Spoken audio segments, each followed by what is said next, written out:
Let's give her a warm welcome for Allison. Saft! Keep it going for her, everybody.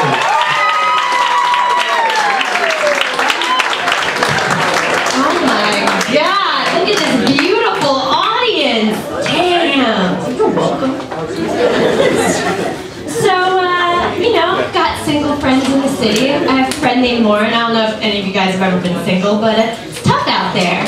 She keeps looking for a man, getting disappointed, or beat out by a size 0 Asian with a Hello Kitty up her skirt. You know what I'm saying? It's tough. She's tried everything. She's tried Tinder, Match.com, OkCupid.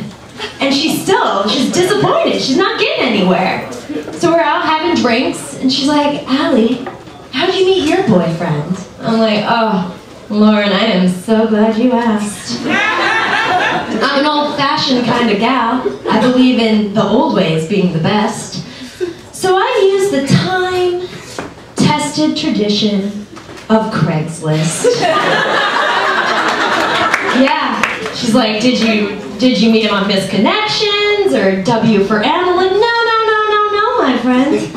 I met him in the best section out there. Housing. Because that's what dating is. You're just looking for someone you can get along with, and you can live with them, and fuck them, have them pay for things they shouldn't. It's great, and I'm just cutting out the waiting. And let me tell you this, man hunting is a game. A real game. And you gotta follow them rules if you wanna bag that man. Yeah. So, we found an apartment, we moved in together, I shook his hand, and like most attractive 20-something-year-old guys, he didn't want to have anything to do with me. Completely ignored me. So I had to do some reconnaissance. I had to get some hot man intel. You know how I did that? Laying in front of his bedroom door, staring underneath the crack, waiting for him to do something. And you know what? It was worth it. I got a lot of information. And when he would come out of the door, I would just roll underneath the couch, wait for him to go back in his room, and roll back. And it was getting tough. I'm like, maybe I'm not gonna crack this here nut. Until that fateful night, when I was sitting outside his window, and I overheard a conversation he was having with his father. And he was like, Dad, I'm so pumped. You got half of a cow? That's amazing. Free range, grass fed. Wow. I'm like, adoy! Boom! That's how you get a man. You cook for him. So I went out and I joined a co-op and I got all the beef. All of it. And I brought it home and I Iron Chef'd the shit out of it.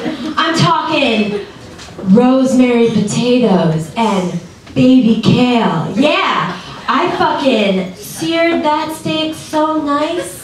And then I put on a dress and waited by the door like a golden retriever for him to come home. And he did. And I ran into the kitchen and I started wafting that shit out. Like, oh, it was my job. And he walked in, he's like, something smells good. And I just appeared at the door. Oh, silly me. I cooked way too much grass-fed filet mignon, and I have way too many Omegang craft beers for me to drink on my own. And at that moment, his eyes lit up, and I knew I had won. I had scored the sports ball touchdown of the century, and he was mine. So we've been going out for a while now. It's pretty dope, you know. We really complement each other. Like, he's a math major, and I'm like 9 plus 5. Carry the 1 is ponies! Ponies! Yeah! And I think that my computer is a magical box that plays Netflix. And he codes and does other weird, straight nerd shit. And he's really, really humble. And, well, I'm kind of an attention whore. You're gonna have to trust me on this one. It's true. So, he's kind of an incredulous guy. I try to give him compliments and he thinks want something from him, which, you know, isn't always the case. So one day we're, you know, driving somewhere. He's dropping me off at work, yeah, because I have to have another job other than this. Can you believe that shit?